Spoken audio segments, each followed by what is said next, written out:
The silk sheets smelled like lavender and lies. I pressed my palm against my mouth, trying to muffle the nervous giggle threatening to escape as I wedged myself further under the massive four-poster bed. Dust tickled my nose. The hardwood floor was cold against my bare knees, and my wedding dress, this ridiculous confection of tulle and lace that had cost more than I made in 6 months waiting tables, bunched awkwardly around my thighs. This was supposed to be funny, a harmless prank to break the ice with Marcus, my new husband. We'd only known each other 4 months after all. Met at the diner where I worked the graveyard shift, him always ordering black coffee and leaving generous tips that kept my electricity on. He was kind, safe, boring maybe, but after 26 years of struggle, boring sounded like paradise. The hotel room was one of those obscenely expensive suites I'd only seen in magazines, all cream-colored furniture and floor-to-ceiling windows overlooking the city. Marcus had insisted on it, even though I'd protested about the cost. "You deserve something beautiful," he'd said, cupping my face with those soft accountant hands that had never known real work. I heard the door click open and bit down harder on my palm, barely containing my laughter. Footsteps echoed across the marble entryway. Heavy footsteps. Deliberate. Something cold slithered down my spine. Those weren't Marcus's shuffling, apologetic steps. These were the footfalls of someone who owned every room they entered, who calculated angles and exits with each stride. Even muffled by the bed skirt hanging inches from my face, I could hear the difference. Feel it. The scent hit me next, not Marcus's drugstore cologne, but something darker, more expensive. Bergamot and leather and something else I couldn't name. Something that made my pulse quicken for reasons that had nothing to do with my stupid prank. "You can come out now." My heart stopped. The voice was deep, textured like smoke over gravel, with an accent I couldn't quite place. Definitely not Marcus. I stayed frozen, hardly breathing, my wedding dress rustling traitorously against the floor. Maybe he was talking to someone else. Maybe. "I can see your reflection in the window glass, under the bed." A pause. Clever hiding spot. Not clever enough. Oh God. Oh God, oh God, oh God. My mind raced through possibilities, each more terrifying than the last. Hotel staff? A thief? But no thief would sound so calm, so utterly in control, and no hotel employee would walk into an occupied honeymoon suite like they owned it. "I'm going to count to 3. If you're not out by then, I'll assume you're a threat that needs to be neutralized. 1. The casualness of that word, neutralized, sent ice through my veins. This wasn't a joke anymore. This wasn't anything close to funny. 2. My body moved before my brain caught up. Survival instinct overriding embarrassment. I scrambled out from under the bed, my dress catching on something and tearing with a sound that seemed obscenely loud in the sudden silence. I emerged on my hands and knees, hair falling in my face, probably looking like some kind of deranged bride from a horror movie. I looked up. The man standing by the window turned, and the city lights behind him created a halo effect that made it hard to see his features clearly, but I could make out enough. Tall, well over 6 feet. Broad shoulders filling out a black suit that probably cost more than my yearly rent. Dark hair styled with casual precision. And even from across the room, even in the dim light, I could feel the weight of his gaze. He studied me with the kind of attention that made my skin prickle. Not leering, not overtly threatening, but thorough, cataloging. Like he was memorizing every detail. The tear in my dress, the dust on my knees, the way my hands trembled slightly as I tried to smooth down my hair. "Wrong room," I managed, my voice coming out smaller than I wanted. I'm on my honeymoon. My husband will be back any second." Something flickered across his face. Not quite amusement, but close. He reached into his jacket, and every muscle in my body tensed, ready to run even though I knew I'd never make it to the door. He pulled out a phone. Expensive. Sleek. One of several, I noticed, lined up in his inner pocket like weapons. "Your husband," he said, his voice almost gentle in a way that was somehow worse than if he'd yelled. "Marcus Pemberton, 5'9", brown hair, works at Davidson & Associates as a junior accountant." My mouth went dry. "How do you..." He also stole $300,000 from my organization over the past 8 months. Small amounts, carefully hidden in budget discrepancies and ghost accounts. Very clever. Almost clever enough. The room tilted. I grabbed the bedpost to steady myself. The wood smooth and solid under my palm. The only real thing in a world that had suddenly stopped making sense. That's not... Marcus wouldn't... Marcus did. He pocketed the phone, never breaking eye contact. The wedding was smart. I'll give him that. Joint accounts, shared assets, makes it much harder to freeze his funds when they're entangled with an innocent party.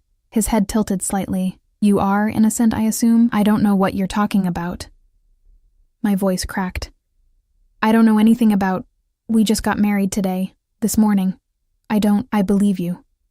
2 words that should have been reassuring but somehow weren't, because the way he said them suggested he'd already run a complete background check, already knew everything about my life, from my maxed out credit cards to my student loans, to the fact that I still sent money to my sick mother every month, even when it meant eating ramen for a week. Where is he?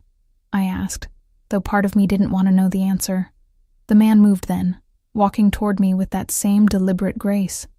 He wasn't rushing, wasn't threatening, but I still backed up until my shoulders hit the wall next to the bed. He stopped a few feet away, close enough that I could see his face properly now. Young, I realized with a start, maybe early 30s, handsome in a way that seemed almost unfair. Sharp jawline, dark eyes that missed nothing, a mouth that looked like it rarely smiled, but would be devastating when it did. A small scar cut through his left eyebrow, the only imperfection in otherwise aristocratic features. Your husband, he said, is currently in the presidential suite upstairs, probably wondering why you haven't come looking for him yet.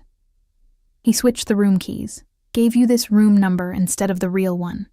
My stomach dropped. Why would he? Because I'm supposed to be in the presidential suite tonight. And he, clever boy, arranged to have you come here instead. To my room. His expression didn't change, but something dark flickered in his eyes. Tell me, did he seem nervous when he left, eager to take care of something? Maybe he said he needed to make a quick call, speak with the concierge. He had. Marcus had kissed my cheek, told me to get comfortable, said he needed to confirm something with the front desk about breakfast service.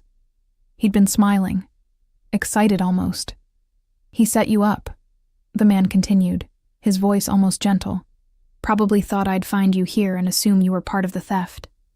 An accomplice, or leverage. The word leverage hung in the air like a blade. But he miscalculated, the man said. Because I did my homework. Elena Marie Santos, 26 years old, daughter of Maria Santos, currently residing in a care facility for her MS. You work 60-hour weeks at Tony's Diner and a cleaning service. Send most of your paycheck home. Live in a studio apartment in the worst part of town. You've never had a parking ticket, never been arrested, never even been late on a payment when you could help it. He paused. You're not the type to steal. You're the type to be stolen from. Heat burned behind my eyes, but I refused to cry. Not in front of this stranger who somehow knew everything, who stood in what was supposed to be my wedding night room, like an avenging angel dressed in Italian wool. Who are you? I whispered. Someone your husband made a very serious mistake crossing. He pulled out his phone again, pressing a button. Dante, presidential suite. Bring him down. The response was immediate, crackling through the speaker. Yes, sir. He ended the call, those dark eyes fixing on me again. You should sit down. I don't want to sit down, but my legs were shaking, and the wall was the only thing keeping me upright. Suit yourself. He moved to the window, hands in his pockets, looking every inch the powerful man he clearly was. When they bring him here, you're going to have a choice to make. What kind of choice? He turned, backlit by the city again, and I could swear the temperature in the room dropped 10 degrees. Whether you're still married to a thief, he said, or a widow.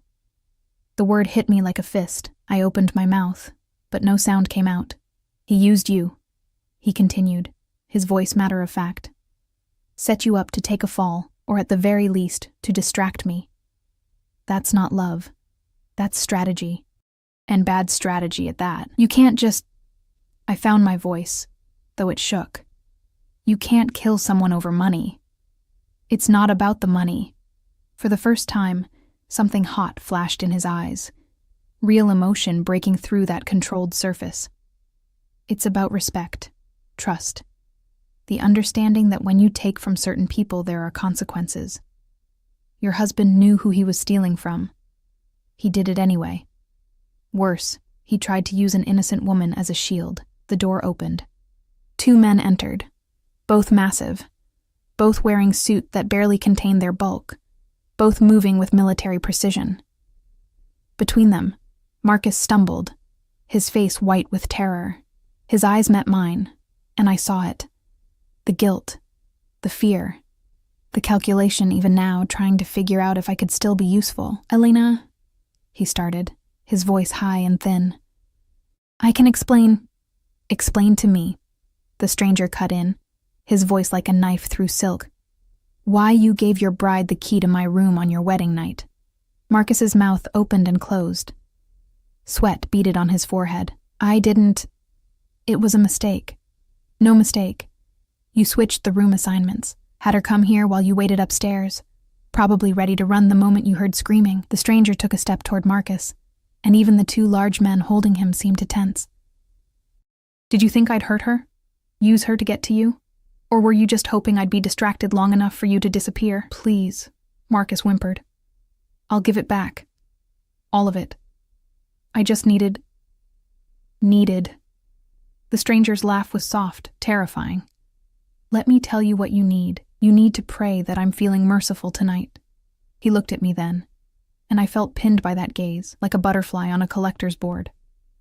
"The choice is yours," he said. "He's your husband. Legally. At least for the next few hours." I looked at Marcus, this man I'd married this morning, thinking I'd finally found safety, finally found someone who wanted me for me. This man who'd smiled and promised to love me forever, who'd held my hands at the altar with fingers that turned out to be already reaching into someone else's pocket. This man who'd hidden me under a bed like bait in a trap. "He's not my husband," I heard myself say. "We're getting it annulled."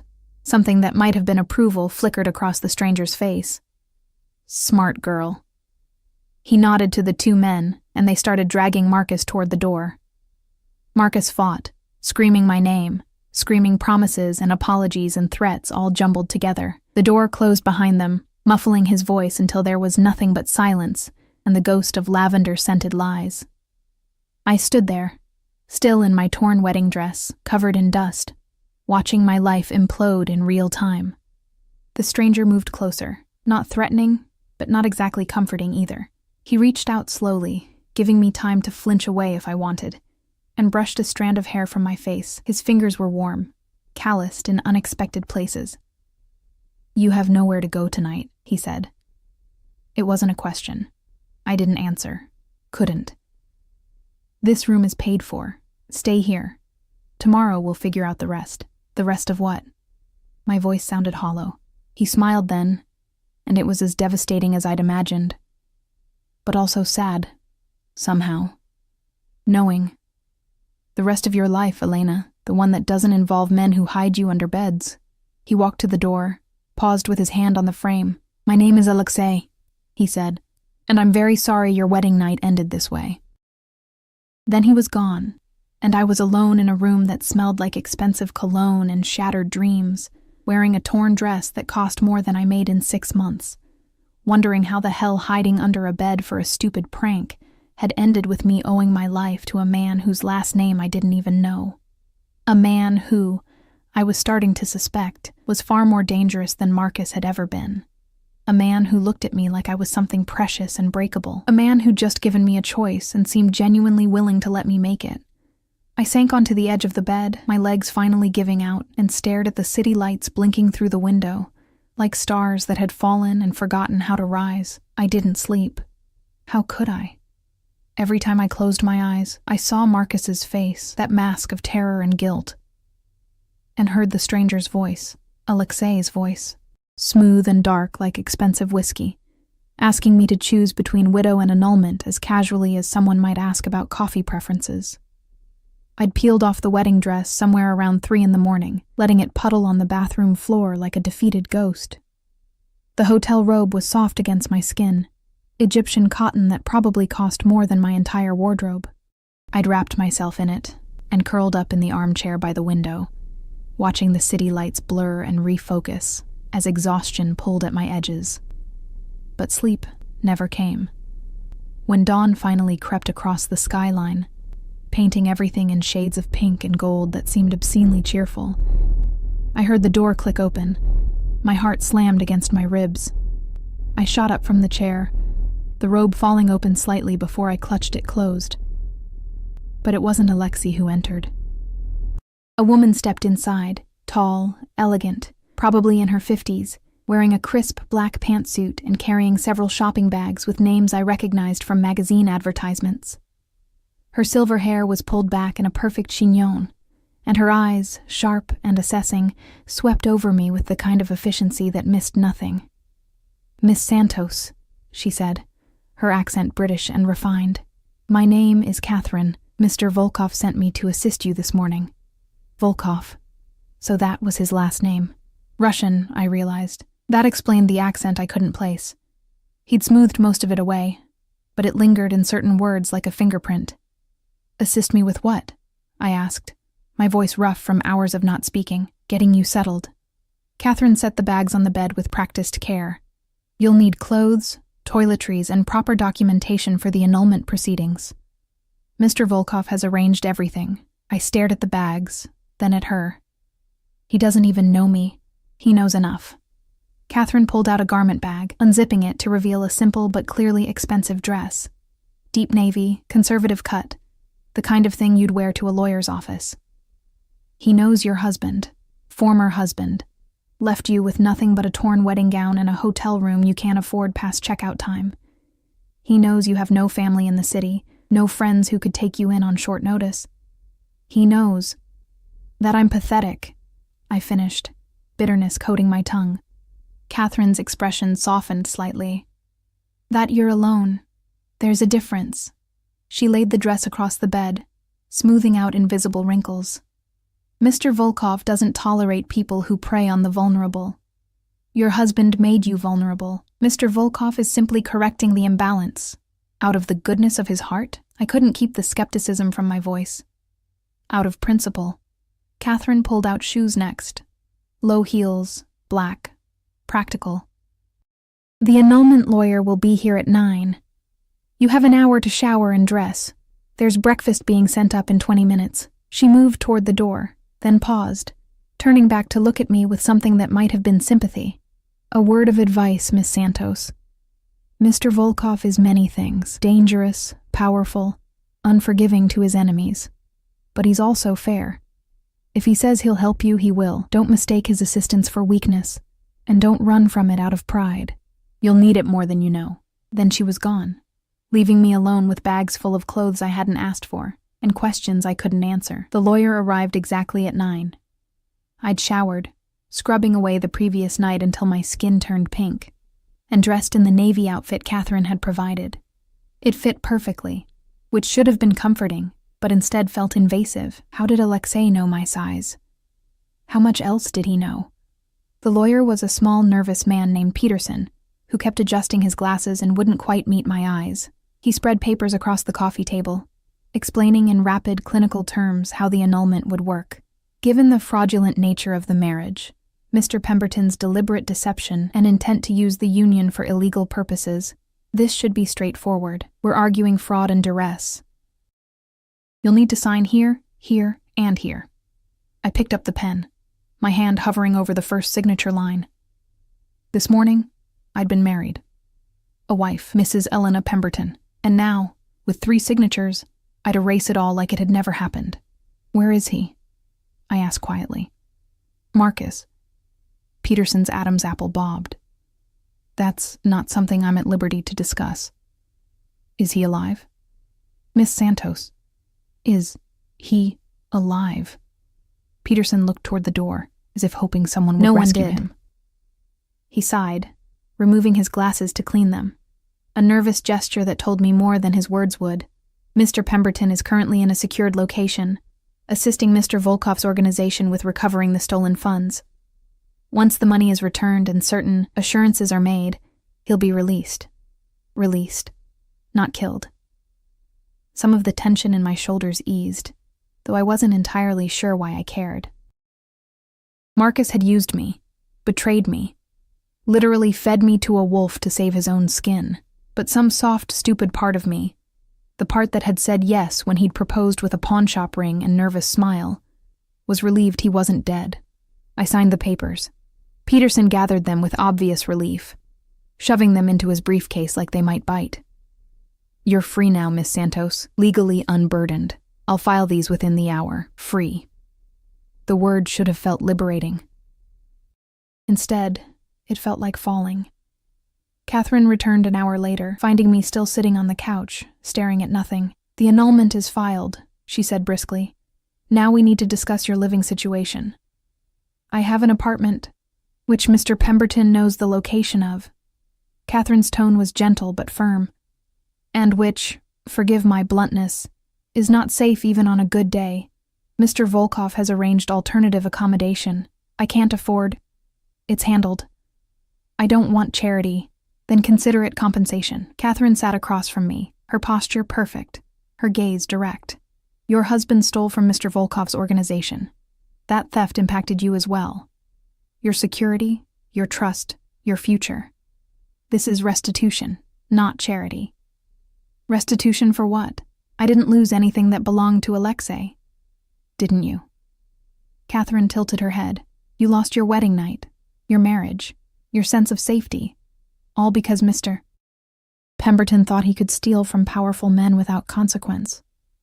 Mr. Volkov takes responsibility for the collateral damage his world creates. That includes you." I wanted to argue, but exhaustion was winning, and beneath the exhaustion, fear. Because Catherine was right, I couldn't go back to my apartment. If Marcus knew where I lived, others might too. And if Alexei had enemies, if Marcus had made other people angry. "What kind of accommodation?" I asked finally. "A secure apartment in a building Mr. Volkov owns. Good neighborhood doorman, security cameras. You'd have your own space, privacy. No one would bother you there." "For how long?" "As long as you need it." I laughed, the sound bitter and wrong in the elegant hotel room. "Nothing is free. What does he want from me?" Catherine's expression didn't change, but something flickered in her eyes. Understanding, maybe, or pity. "Mr. Volkov wants to ensure you're safe, that's all. Whether you believe that or not is your choice. But I've worked for him for 12 years, Miss Santos. I've seen him do terrible things to terrible people. I've also seen him move heaven and earth to protect those who don't deserve to suffer." She stood, smoothing her already perfect suit. "The car is downstairs whenever you're ready. Your belongings from your old apartment will be collected and moved to the new location this afternoon. You don't need to go back there. You've thought of everything. Mr. Volkov thinks of everything.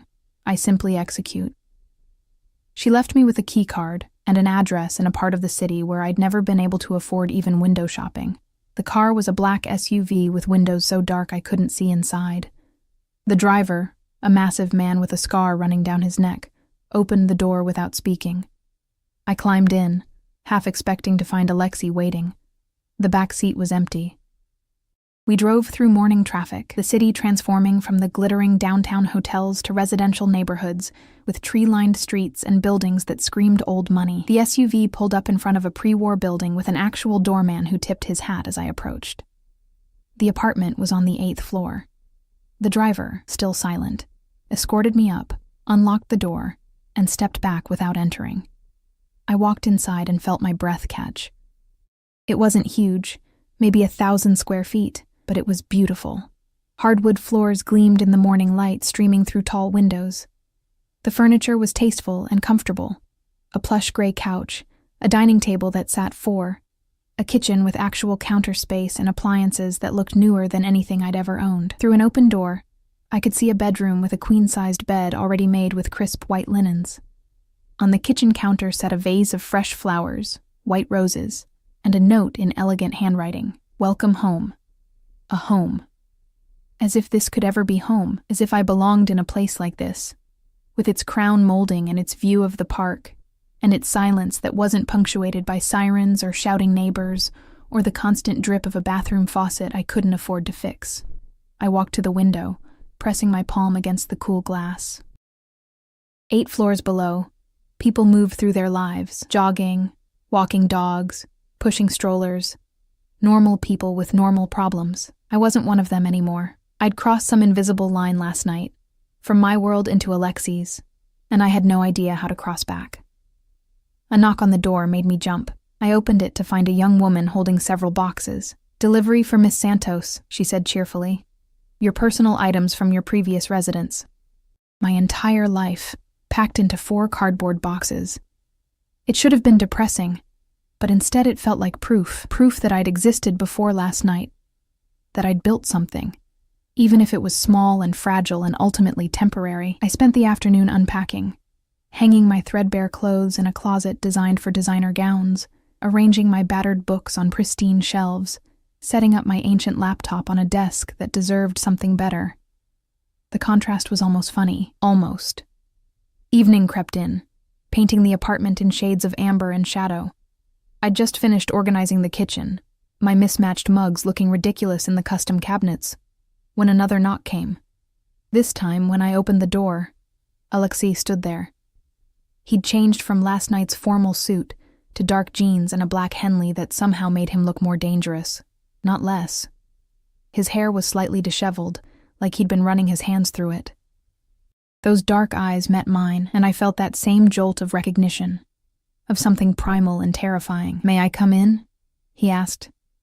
I should have said no, should have thanked him politely and closed the door, maintained some kind of boundary between his world and whatever was left of mine. Instead, I stepped back and let him enter. He moved through the apartment with the same deliberate grace I remembered, taking in the details, my boxes, my books, the way I'd tried to make this space mine even though it would never truly be. "You settled in," he observed. "You didn't leave me much choice." "You always have a choice, Elena." He turned to face me, and the way he said my name, soft, careful, like it was something precious, made my stomach flip. "You could have refused the apartment, gone back to your place, told me to leave you alone, and would you have? Left me alone?" A small smile tugged at his mouth. "Probably not, but I would have respected your wishes more creatively." Despite everything, I felt my lips twitch. "That's not reassuring. It's not meant to be." He moved to the window, looking out at the darkening park. "I came to check on you, make sure you had everything you needed." "Why?" "Because your husband, ex-husband," I corrected sharply. "Ex-husband," he amended, "put you in danger. That makes you my responsibility." "I'm not your responsibility. I'm not anyone's responsibility but my own." He turned from the window, and the look in his eyes was so intense I had to fight the urge to step back. "You became my responsibility the moment Marcus Pemberton gave you a key to my room," he said quietly. "The moment he tried to use you as a distraction, or leverage, or whatever his pathetic plan was, he involved you in my world, Elena. That has consequences. I don't want to be in your world." "I know." And he sounded genuinely regretful. "But you are. And until I'm certain you're safe, until I'm certain Marcus's theft hasn't made you a target for people who are far less understanding than I am, you stay under my protection. What if I leave? Just pack up and go to another city?" "I'd follow you." The certainty in his voice should have been terrifying. It was terrifying, but it was also something else, something I didn't want to examine too closely. "You can't just decide to protect me," I said, hearing the frustration in my own voice. "You can't just insert yourself into my life because you feel guilty, or responsible, or whatever this is. Watch me." We stood there, the air between us crackling with tension and unspoken things. The rational part of my brain screamed at me to run, to get as far from this beautiful, dangerous man as possible. But another part, a part I didn't recognize, didn't trust, wanted to step closer, to test the boundaries of whatever this was. Alexei's phone buzzed. He glanced at it, his expression darkening. "I have to go," he said. "Business." The kind that ends with people in secured locations? I couldn't help the bite in my words, sometimes. He moved toward the door, then paused. "There's a phone in the top drawer of the nightstand. My number is programmed in. If you need anything, Anything at all. You call me, day or night. I won't. You will. His gaze pinned me. Because despite what you think, Elena, you're smart, and smart women know when to ask for help, even from dangerous men.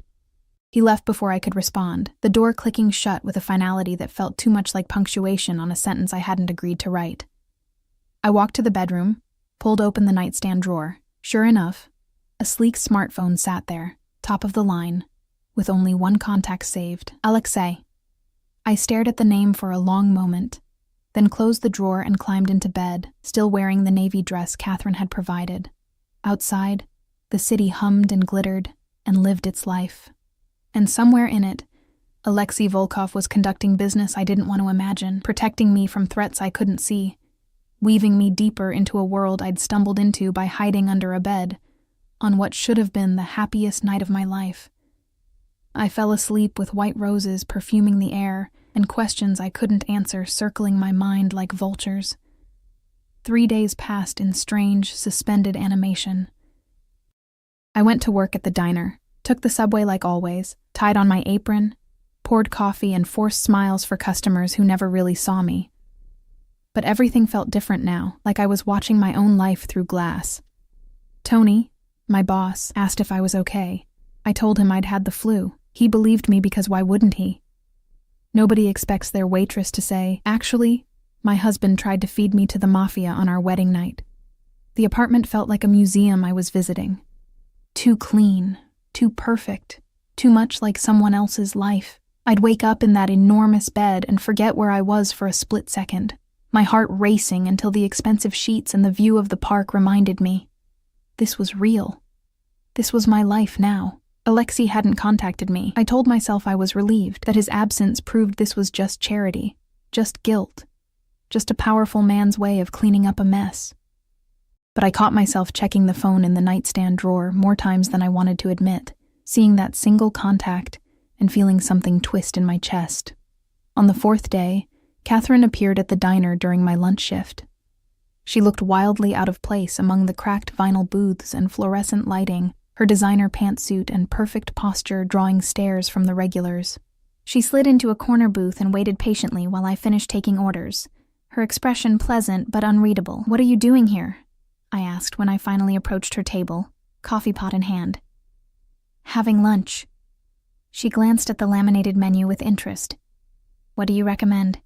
"Catherine." "The meatloaf, please, and coffee, black." She folded the menu and handed it to me. "Join me when you can. We need to talk." 20 minutes later, during my break, I slid into the booth across from her. She'd barely touched the meatloaf, but her coffee cup was empty. I refilled it automatically, my hands steady from years of practice. "Mr. Volkov would like to see you," she said without preamble. My stomach dropped. "Why?" "He didn't share his reasons with me." Catherine added cream to her coffee with precise movements, "But he asked me to invite you to dinner tonight. 7 o'clock. A restaurant called Luminare. Do you know it?" I almost laughed. Luminare was the kind of place I'd only seen in movies, the kind where reservations required months of waiting and entrees cost more than my weekly paycheck. "I can't afford—" "You're his guest." Catherine pulled out a small card, sliding it across the table. "The address. A car will pick you up at 6:30. What if I say no? Then I'll tell him you declined, and he'll likely show up at your apartment instead." She took a sip of coffee, her gaze steady over the rim. "Mr. Volkov isn't accustomed to being refused, Miss Santos. But he'll respect your choice. He'll just be persistent about it." I picked up the card, the heavy cardstock smooth between my fingers. "Is this a date?" "It's dinner." Catherine's expression softened slightly. "Though I suspect Mr. Volkov's intentions are more complicated than a simple meal. He's been preoccupied since your wedding night. Distracted in a way I haven't seen before." "Distracted how? That's something you should ask him yourself." She stood, leaving cash on the table. Far too much for a barely touched meatloaf. "Wear something comfortable. And Elena? Don't overthink this. Sometimes dinner is just dinner." But the look in her eyes said she didn't believe that any more than I did. At 6:15, I stood in front of my closet in my underwear, staring at my pathetic collection of clothes. Everything I owned was wrong, too cheap, too worn, too obviously from discount stores and clearance racks. The navy dress Catherine had given me for the lawyer meeting was my nicest option, but I'd already worn it. Did that matter? Would Alexei notice? Why did I care if he noticed? I was still debating when my phone buzzed. Not the one in the drawer, but my actual phone. A text from an unknown number. Catherine mentioned you might need assistance. Check your closet. My heart hammering, I opened the closet door wider. There, hanging in a garment bag I definitely hadn't put there, was a dress. I unzipped the bag with shaking hands. The dress was midnight blue, almost black, made from fabric so soft it felt like water sliding through my fingers. Simple cut, elegant lines, nothing too revealing but undeniably sophisticated. Shoes sat in a box below, heels higher than I usually wore but not impossible. And underneath, wrapped in tissue paper, a set of delicate gold jewelry. The price tags were gone, but I knew without checking that this outfit cost more than I made in several months. I should have been angry. Should have texted back something sharp about boundaries and presumption and not wanting to be dressed like a doll. But my fingers were already reaching for the dress, pulling it from the bag, holding it against my body as I turned toward the mirror. The woman staring back at me looked like someone who belonged in Alexei's world. Someone confident and beautiful, and worthy of expensive restaurants and dangerous men in Italian suits. I hated that I liked it. I hated that I wanted to be her, even just for one night. At 6:30 exactly, my buzzer rang. The doorman announced the car was waiting. I took one last look in the mirror. The dress fit perfectly. Of course it did.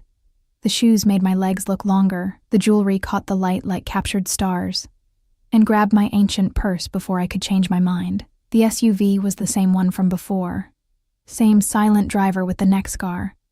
But this time, when the back door opened, Alexei sat inside. My breath caught.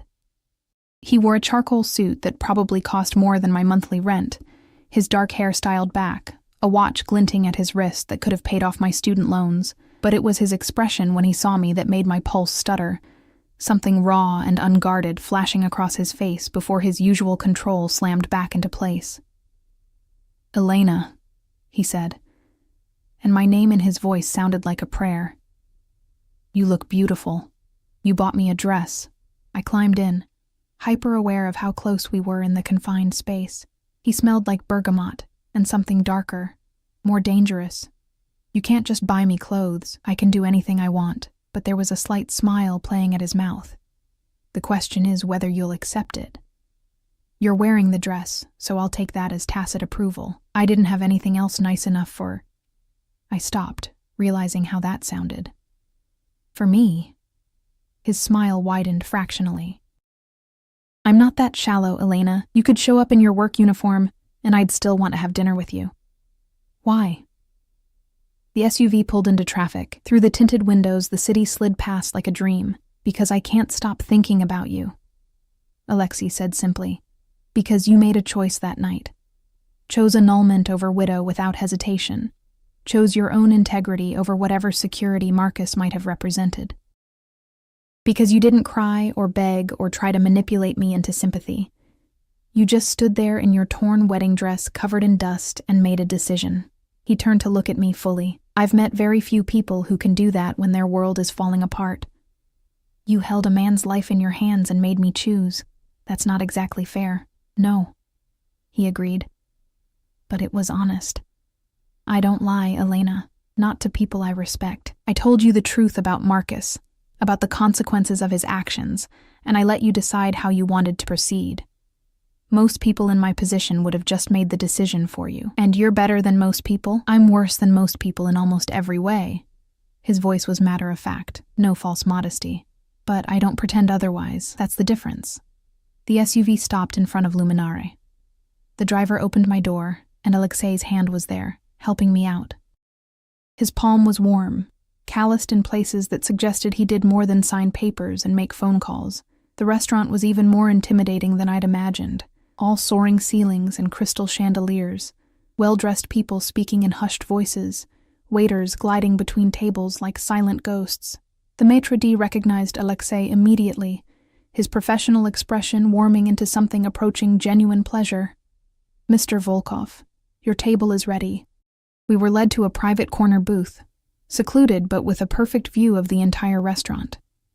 I noticed Alexei positioned himself, so his back was to the wall, so he could see all the entrances and exits. Old habits, I supposed, or current necessities. "Wine?"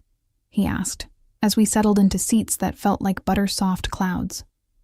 "I don't know anything about wine. Then I'll order for both of us." He spoke briefly to the sommelier in what sounded like French, then turned his attention back to me, those dark eyes focused with an intensity that made me feel like the only person in the room. "Tell me about your mother." The question caught me off guard. "Why?" "Because she's important to you, because you work yourself to exhaustion to pay for her care, because I want to know you, Elena." And that seems like a good place to start. So I told him about my mother's diagnosis 7 years ago, the gradual deterioration, the care facility that cost most of my income, about how she'd raised me alone after my father disappeared when I was 3, worked 2 jobs to keep us fed, taught me that hard work and honesty were the only currencies that mattered. "She sounds formidable," Alexei said when I finished. "She is. I corrected myself quickly.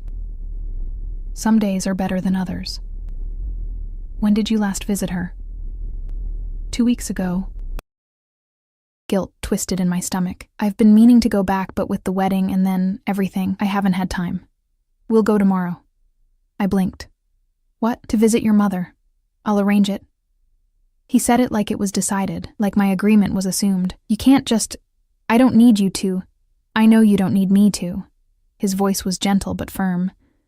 "But your mother hasn't met your husband, doesn't know about the annulment. You'll need to explain it to her, and that will be difficult. I'm offering to be there, if you want the support." Something in my chest cracked. "Why would you do that? Because you shouldn't have to face that alone." He leaned back as the wine arrived, waiting while the sommelier poured and retreated. "Because Marcus put you in an impossible position, and cleaning up his mess includes making sure you have what you need. Even if what you need is someone to sit quietly in a room while you talk to your mother." I picked up my wine glass just to have something to do with my hands. "You're very good at this." "At what?" "Making kindness sound like obligation. Like you're just fixing a problem instead of actually caring." His expression shifted, something vulnerable flickering across his features. "Maybe I'm not good at showing I care any other way." The waiter appeared before I could respond, and we ordered. Alexei asking my preferences, adapting his choices to accommodate mine, treating the whole interaction like a negotiation where my comfort was the primary goal. It was strange and intoxicating and terrifying all at once. "Tell me about you," I said when we were alone again. "It's only fair." "What do you want to know?" "Everything." "Nothing." "I don't know." I took a sip of wine. It was delicious, smooth and rich in ways I didn't have words for. "Start with why you do what you do." "You mean, why am I a criminal?" His mouth quirked. "You can say it, Elena. I won't be offended by honesty." "Fine. Why are you a criminal?" He considered this, swirling his wine thoughtfully. "Family business. My father ran the organization before me, his father before him. I was raised for this, trained from childhood to take over, to lead, to make the hard decisions that keep our people safe and our enemies afraid." He paused. "I could tell you I didn't have a choice, that it was my destiny or my duty. But that would be a lie. I chose this. I'm good at it. And despite the moral complications, I believe what I do serves a purpose." "What purpose?" "Order. Structure. Protection for people who have no other options." He met my gaze steadily. "The world isn't as simple as legal versus illegal, Elena. There are people who fall through the cracks, who can't rely on police or government or any official system. I provide for them. In exchange, they're loyal. They follow rules. And yes, I profit from it. But it's not chaos. It's not random violence. It's organized, contained, purposeful. You're justifying it. I'm explaining it. Whether you agree is up to you." Our food arrived. Beautifully plated dishes that looked like art. I picked up my fork, suddenly nervous. I'm not judging you, I said quietly. I don't have that right. You saved me from Marcus, gave me a safe place to live. I just want to understand. Then ask. Anything you want to know. So I did. Over the course of the meal, between bites of the most incredible food I'd ever tasted, I asked him about his life, his childhood in Russia before his family moved to America, his mother, who died when he was 15, his rise through the organization, the first time he'd had to make a truly terrible choice, the weight of power and responsibility. He answered everything honestly, brutally so at times, didn't sugarcoat or romanticize. And somehow, that honesty made him more human, not less. Your turn, he said as dessert arrived, something chocolate and decadent that probably had a French name I couldn't pronounce. What did you want to be before life got in the way? A teacher. The answer came automatically. English literature. I wanted to share stories, help kids fall in love with reading the way I did. Why didn't you? Mom got sick my senior year of college. I dropped out to work, to pay for her care. Told myself I'd go back eventually. I shrugged. Eventually never came. It could still come. I laughed softly. I'm 26 with student debt and no degree. That ship sailed. Ships can return to port. Alexei's hand moved across the table, his fingers brushing mine. The touch was electric, sending sparks up my arm. You could go back. Finish. Teach. On what money? On money that's already been set aside for exactly that purpose. I froze. What? The 300,000 Marcus stole. He's paying it back. Slowly, painfully, but he's paying. I don't need it. Consider it restitution for what he took from you. Alexei's thumb traced circles on my knuckles, the gesture absent and intimate. Finish your degree, Elena. Become who you were supposed to be. Tears burned behind my eyes. I pulled my hand back, needing distance, needing to think. I can't take money from you. That's not... We barely know each other. Then get to know me. His voice was low, intense. Let me take you to see your mother tomorrow. Have dinner with me again. Let me show you that I'm not just some monster who solves problems with violence and money. Aren't you, though? The words came out sharper than I intended. You threatened to kill Marcus. You have people in secured locations. You run an organization that does illegal things. Beautiful words over expensive wine doesn't change that. No, he agreed, it doesn't. I am those things, Elena. Dangerous. Violent when necessary. Unforgiving to people who cross me. He leaned forward, and the candlelight caught in his eyes, making them glow like embers. But I'm also someone who keeps his word, who protects what's mine, who looks at a woman hiding under a bed in a torn wedding dress and sees something worth saving. I didn't need saving. Maybe not. But you deserved better than what Marcus gave you. And I can give you better. A future. Options. Safety. His voice dropped lower. Anything you want, Elena. You just have to let me. The weight of his attention was overwhelming. I felt like prey caught in a predator's gaze, but prey that the predator was trying desperately not to devour. I should go, I whispered. This is too much. Then we'll go. He signaled for the check without looking away from me. But I'm taking you to see your mother tomorrow. 2:00. I'll pick you up. Alexei. 2:00, Elena. It wasn't a request. The drive back to my apartment was silent, tension thrumming between us like a live wire. When we pulled up to my building, Alexei walked me to the door, his hand resting on the small of my back. Protective, possessive. At the elevator, he stopped, turning me to face him. His hand came up to cup my cheek, thumb brushing across my skin with devastating gentleness. Thank you for tonight, he said. For giving me a chance to be more than the monster you met 4 days ago. You're still a monster, I said. But my voice had no strength. I know. He smiled, sad and knowing, but maybe I can be your monster if you let me.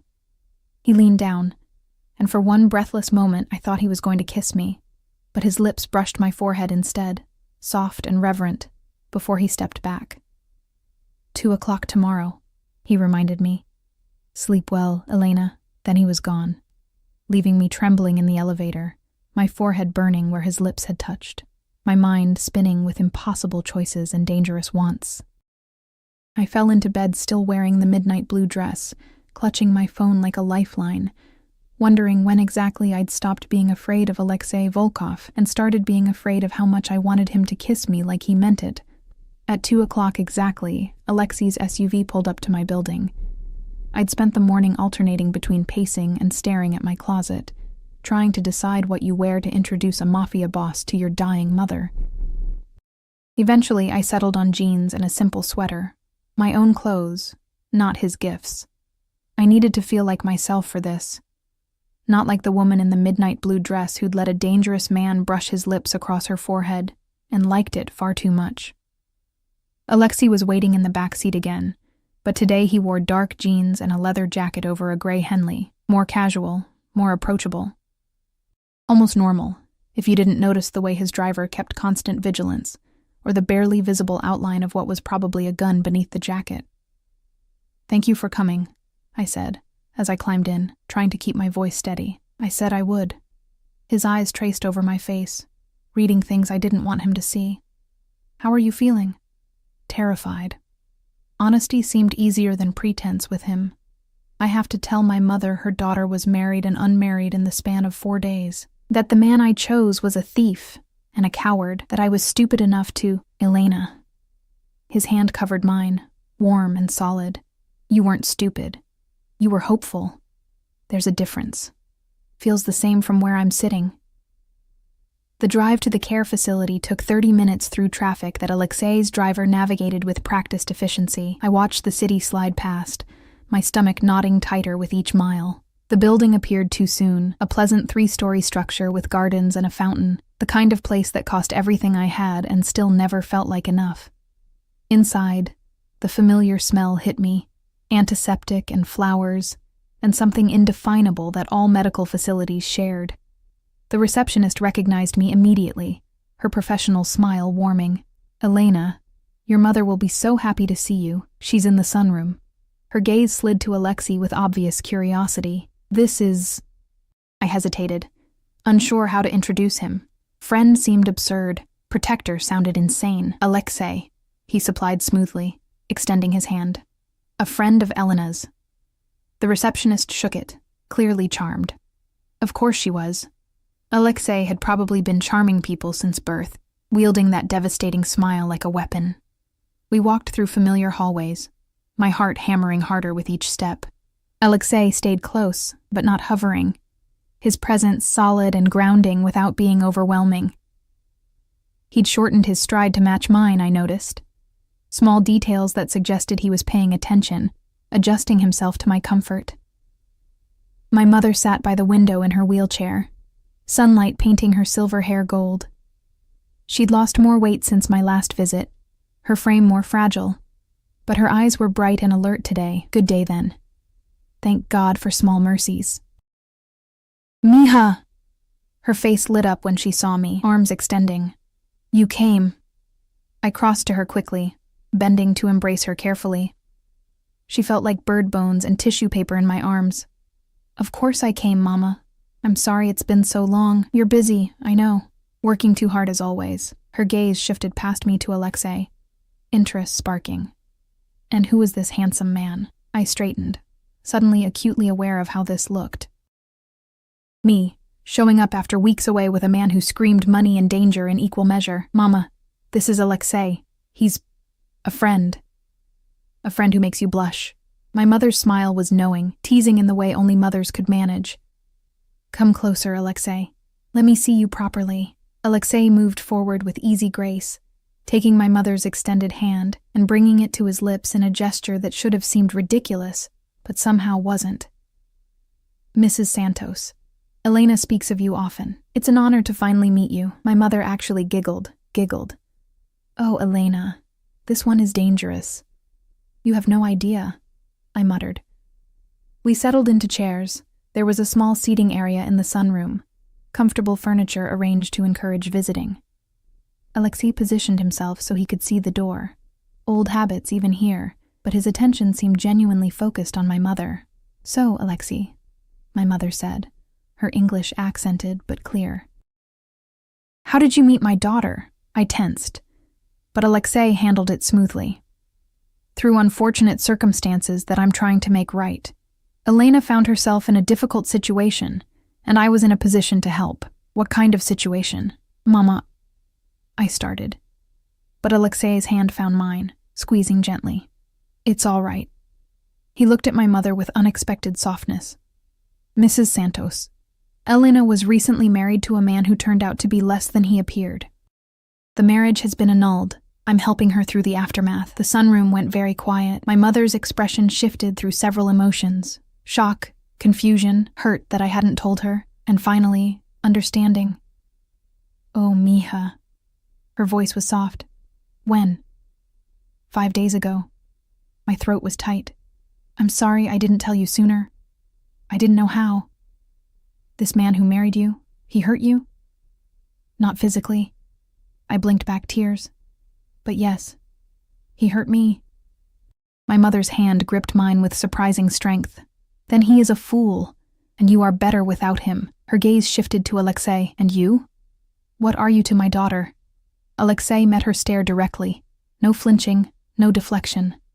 Someone who wants to see her happy. Safe. Someone who will make sure no one hurts her again. That sounds like a promise. It is. The weight of that simple statement hung in the air. My mother studied Alexei for a long moment.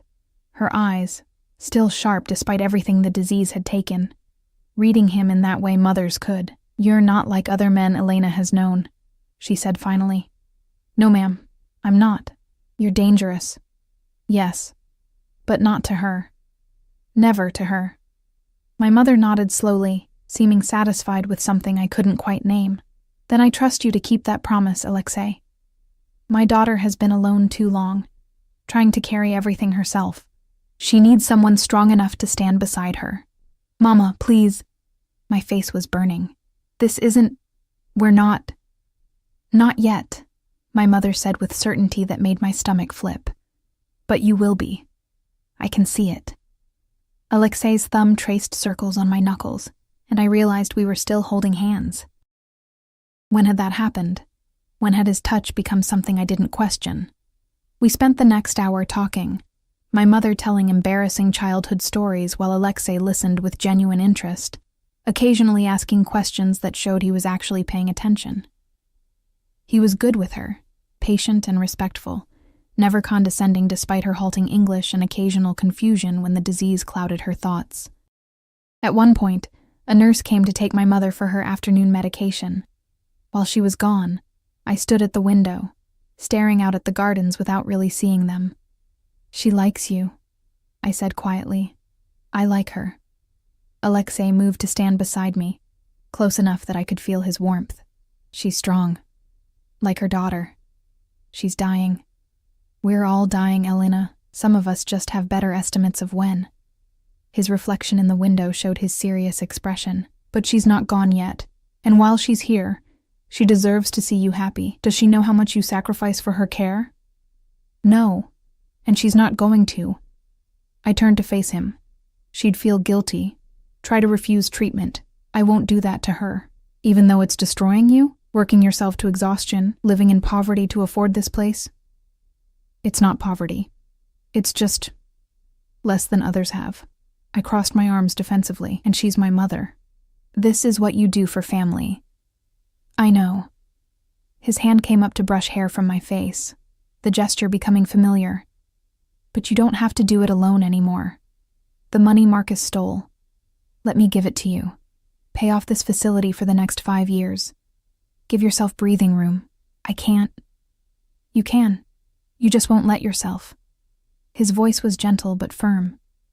Pride is admirable, Elena, but it's also a cage. And you've been locked in that cage so long you've forgotten what freedom feels like. Freedom from what? Constant worry. Constant struggle.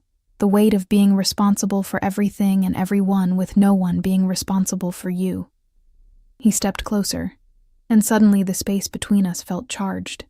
Let me take care of you, not because you're weak, but because you deserve someone strong enough to carry some of the weight. And what do you get out of it? I needed to understand. Needed to know what he wanted. Nobody does something for nothing, Alexei. Especially not men like you. Men like me. He smiled, but it was sad. You're right. Men like me always want something. We don't give without expecting return. So what do you want? You. The word was simple, devastating.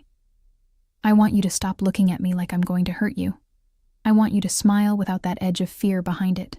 I want to take you to dinner and not have you question every gesture, every gift, every kindness. He cupped my face with both hands now, his touch gentle despite the calloused palms. I want you to trust me, Elena. That's what I want. Your trust. Eventually, if I'm very lucky, maybe something more. My heart was racing. This is insane. We barely know each other. I know you work 2 jobs and still find time to visit your mother. I know you sacrifice everything for the people you love. I know you're terrified right now, but standing here anyway because you're braver than you think. His thumb brushed across my cheekbone. I know that when you smile, really smile, not that customer service smile you wear like armor, it makes something in my chest feel like it's breaking and healing at the same time. Alexei, I know this is fast. I know it doesn't make sense. I know I'm dangerous and complicated and everything you should run from. His forehead touched mine, and his breath was warm against my lips. But I also know that the moment I saw you crawl out from under that bed, looking at me with defiance instead of fear, something changed. I want to know you, Elena, all of you. The parts you show the world and the parts you hide. What if you don't like what you find? Impossible. He said it with such certainty that I almost believed him. But if somehow I'm wrong, I'll still make sure you're safe, still pay for your mother's care, still keep my promises. Because that's what men like me do, Elena. We keep our word, especially to people we care about. You barely know me, I whispered.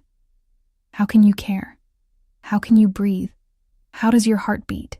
Some things just are. His lips brushed my temple, soft and reverent. Let me in, Elena. Please. I swear I'll be careful with you. The worst part was that I wanted to. God help me. I wanted to let this dangerous, beautiful man past every wall I'd built. Wanted to believe that someone could want me not for what I could give them, but just for existing. Wanted to lean into his warmth and let someone else be strong for once. The sound of my mother's wheelchair interrupted the moment. We stepped apart as the nurse wheeled her back in, but not before my mother caught the expression on my face. Her knowing smile suggested she'd seen everything she needed to see. The rest of the visit passed in comfortable conversation. Alexei told stories about Russia. Carefully edited, I was sure, to remove anything too criminal that made my mother laugh. He asked about her childhood in Mexico, listened to her rambling anecdotes with genuine interest, treated her like she was someone important, instead of just another patient in a care facility. When it was time to leave, my mother hugged me tightly. This one, she whispered in Spanish against my ear. Don't let him go, mija. Men who look at you like you're precious are rare. Mama, it's not like that. It will be. She pulled back, cupping my face with shaking hands. I've lived long enough to recognize love when I see it beginning. He's falling for you. And you, my stubborn daughter, are falling right back. I'm not. You are. She kissed my forehead. Let yourself fall, mija. I think he'll catch you. In the SUV on the way back, Alexei was quiet, seeming lost in thought. The silence should have been awkward but wasn't. It felt comfortable, like we'd moved past the need to fill every moment with words. Thank you, I said finally. For coming, for being kind to her.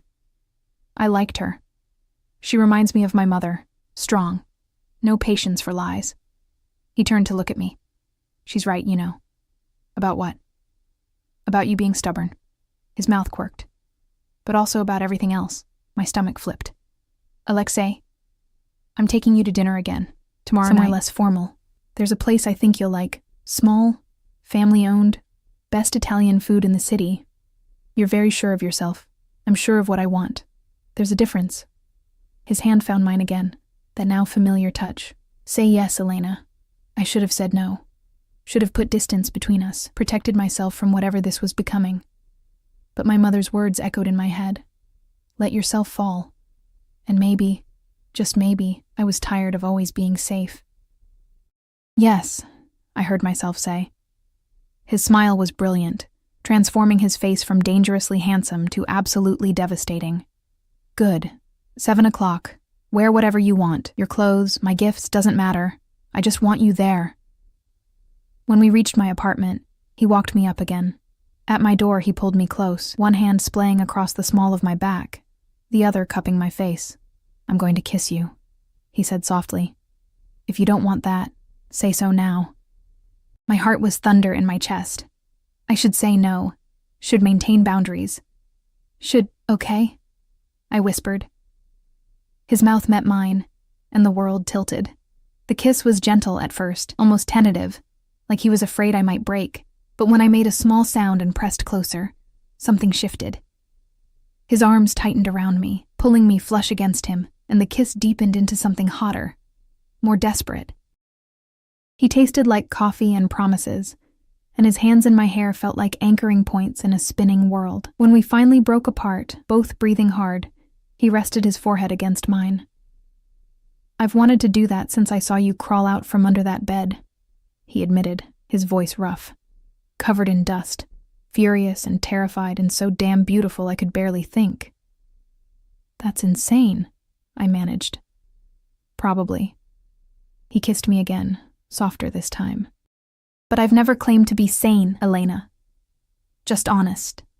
He left me at my door, trembling and confused and wanting, my lips burning from his kiss, my mind spinning with impossible possibilities.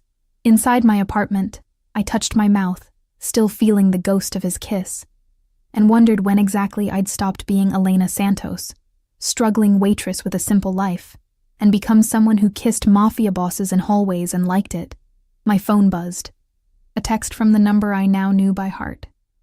Sleep well, beautiful. Tomorrow can't come fast enough.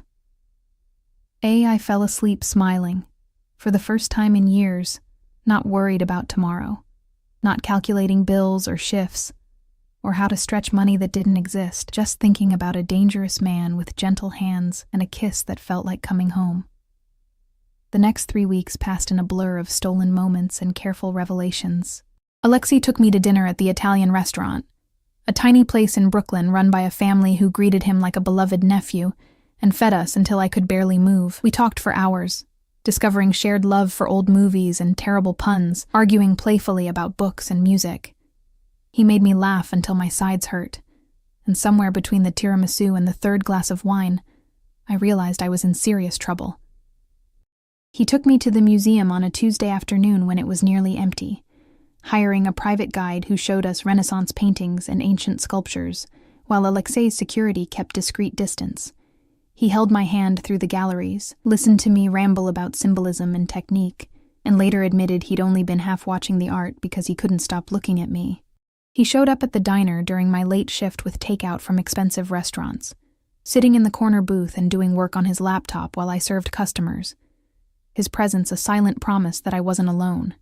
Tony started calling him Mr. Fancy, and stopped asking questions when the tips Alexei left covered my rent. And every night, he kissed me goodnight at my door with increasing heat and decreasing restraint, until I started inviting him inside for coffee that we never actually drank, losing ourselves in kisses on my couch, until he'd pull back with visible effort and leave before things went too far.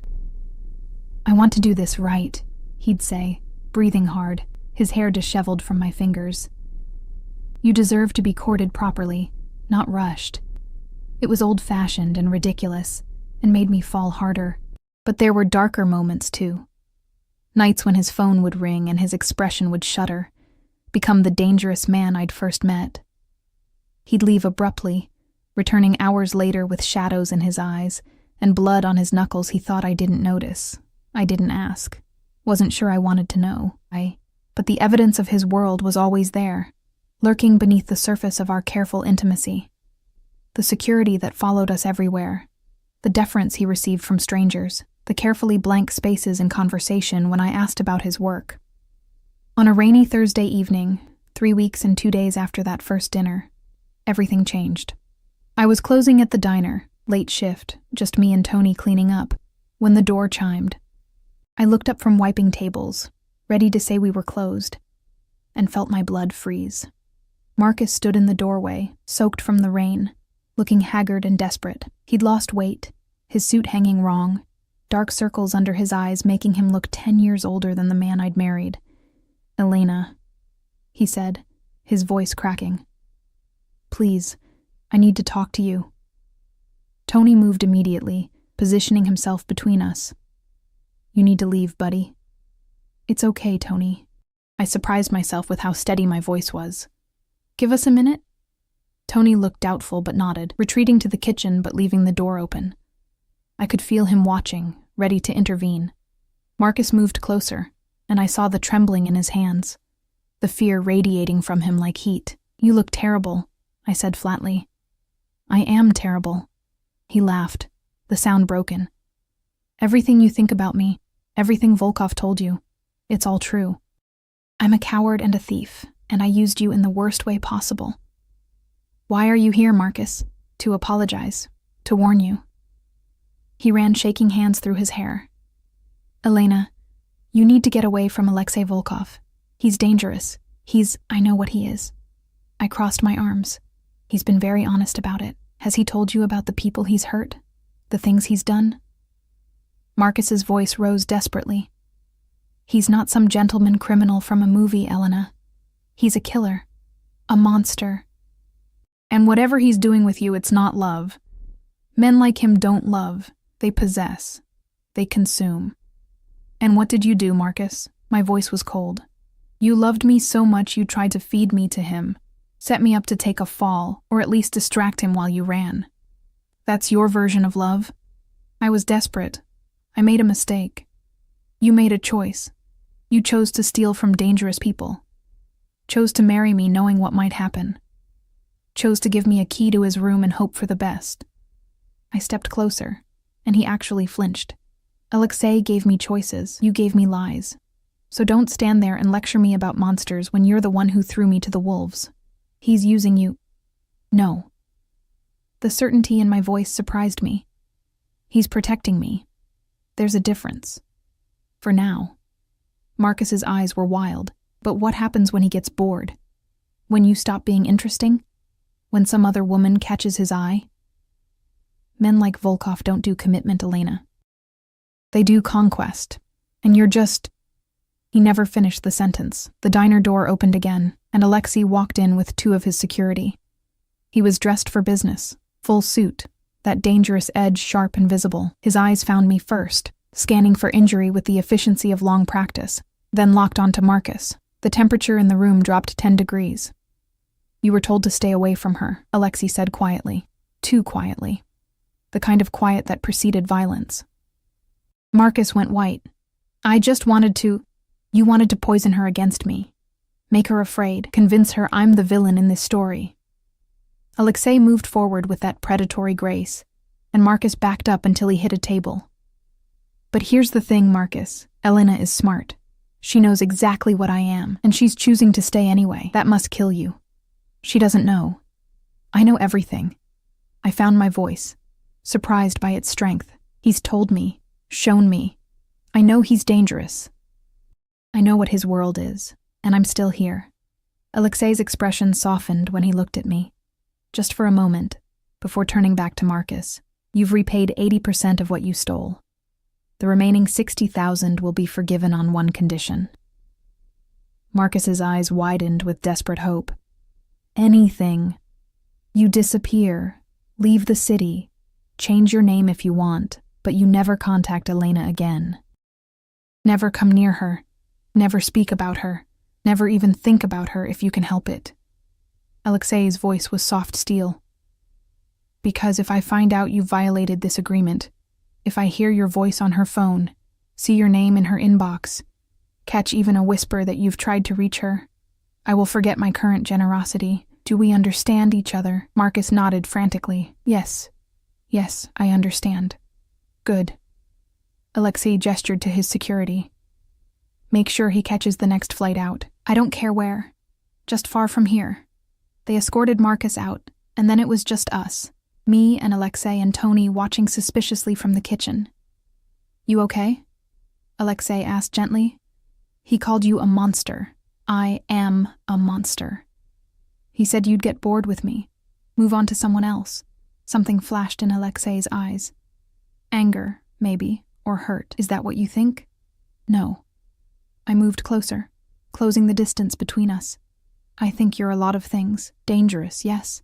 Violent when you need to be. Operating outside the law in ways I don't always understand. But you've never lied to me.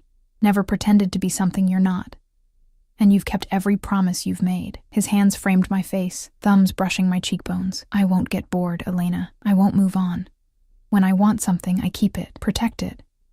And I've never wanted anything the way I want you. That sounds like possession. It is. He didn't deny it. But it's also devotion. Obsession, maybe. I think about you constantly. You're the last thing on my mind before I sleep and the first when I wake. I've rearranged my entire schedule to steal hours with you. I've turned down business deals because they'd take me out of the city for too long. His forehead touched mine. You've become essential, Elena. Like breathing. And I know that's intense and probably terrifying, but it's the truth. My heart was racing. What if I can't handle your world? What if it becomes too much? Then we figure it out together. I'll protect you from it as much as I can. But I won't lie.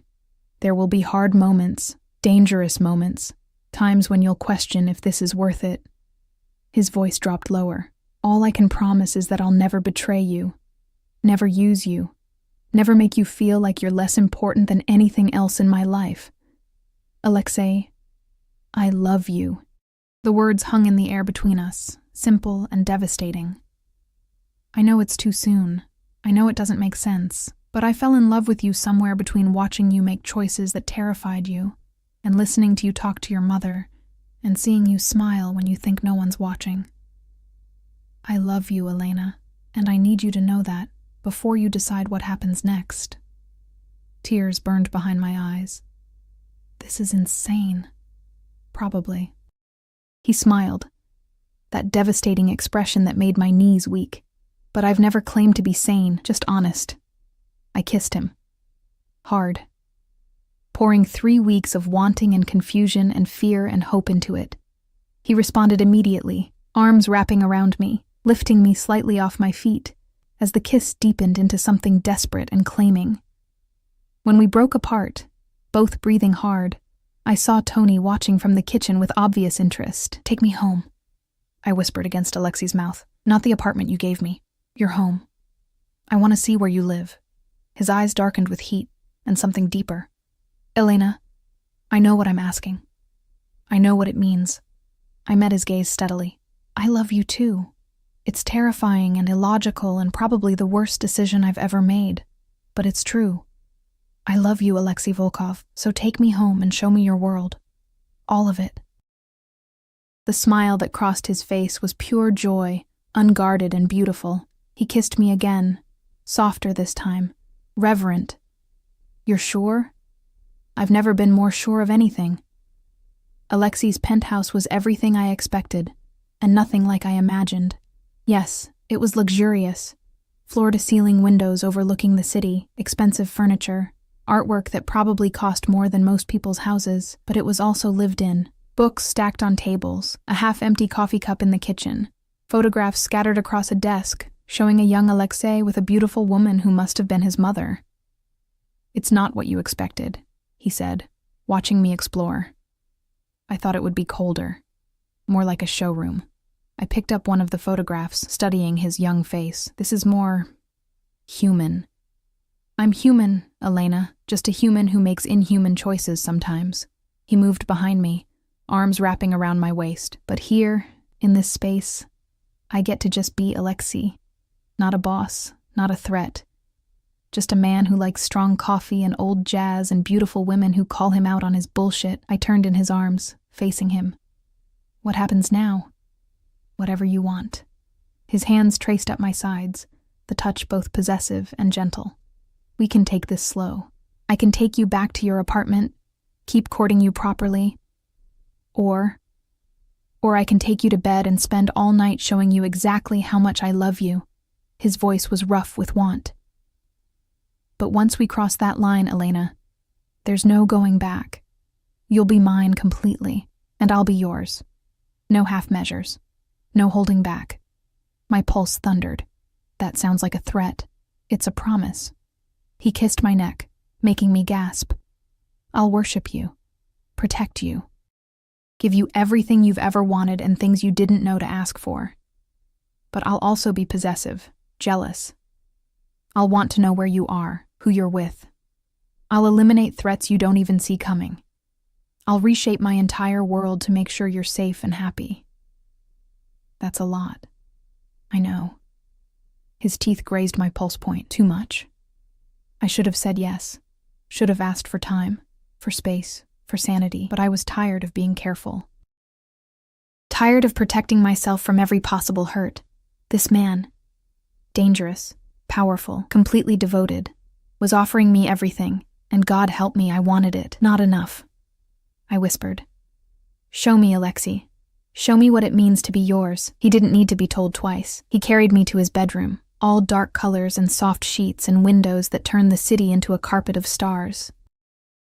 And then he proceeded to take me apart with kisses and touches and whispered promises in Russian I didn't understand, but felt in my bones. He was gentle and demanding by turns, learning my body like it was sacred text, finding places that made me gasp and moan and beg for more. And when we finally came together, when he was buried deep inside me with my name on his lips like a prayer, I felt something click into place. This was home. Not the apartment he'd given me, or the life I'd built before. Him. Us. This dangerous, beautiful man who looked at me like I was precious, and fought the world to keep me safe. Afterwards, wrapped in his arms with the city glittering below, I felt him press a kiss to my temple. Mine, he murmured. Forever mine. Forever yours, I agreed. But I'm keeping my job at the diner, he laughed, the sound rich and warm. Wouldn't dream of taking it away, though I reserve the right to show up and distract you during shifts. Deal. I tilted my head to look at him. What about my degree? You said, already arranged. You start next semester. Full scholarship. Everything covered. His fingers traced patterns on my spine. You're going to be an incredible teacher, Elena. Tears burned my eyes. How did this happen? How did I go from hiding under a bed on my wedding night to this? Fate. Luck. Marcus being an idiot. Alexei pulled me closer. Does it matter? You're here now. Safe, loved. Exactly where you're supposed to be. With a Mafia boss. With the man who loves you more than anything in his violent, complicated world. He kissed me slowly. I know this isn't a fairy tale, Elena. There will be hard days. Dangerous moments. Times when you'll hate what I have to do. But I swear I'll always come back to you. Always protect you. Always love you like you're the only thing that matters. Because I am? Because you are. His smile was soft. You're everything, Elena. My redemption. My purpose. My home. I kissed him, pouring every ounce of love and trust and terrified hope into it.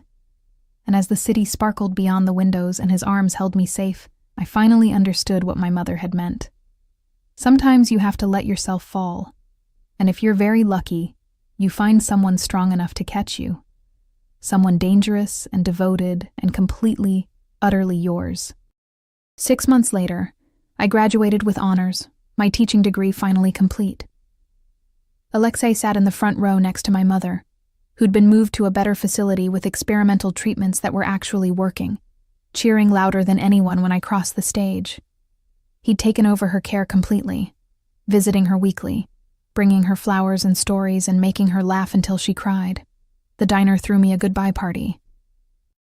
Tony cried and gave me a plaque that read, "Best damn waitress ever." Alexei bought the building and ensured Tony got a fair lease, because that's what he did. Protected the people I loved with the same ferocity he protected me. I started teaching at a high school in Brooklyn, sharing my love of literature with students who needed someone to believe in them. Some days were hard, but I'd come home to Alexei, because I'd officially moved into the penthouse 2 months ago, and he'd listen to my frustrations and remind me why it mattered. His world still scared me sometimes. The phone calls at odd hours, the security that shadowed me everywhere, the careful omissions in conversation about where he'd been or what he'd done. But he kept his promises, never lied. never made me feel less important than his business. And when darkness crept too close, when I saw things I wished I hadn't, or understood too much about what protection really meant, he held me and reminded me that love wasn't about being perfect. It was about choosing each other anyway. On a cool evening in October, Alexei took me back to Luminare, the restaurant where we'd had our first real date. We sat at the same table, ordered the same wine, and somewhere between dessert and coffee, he got down on one knee.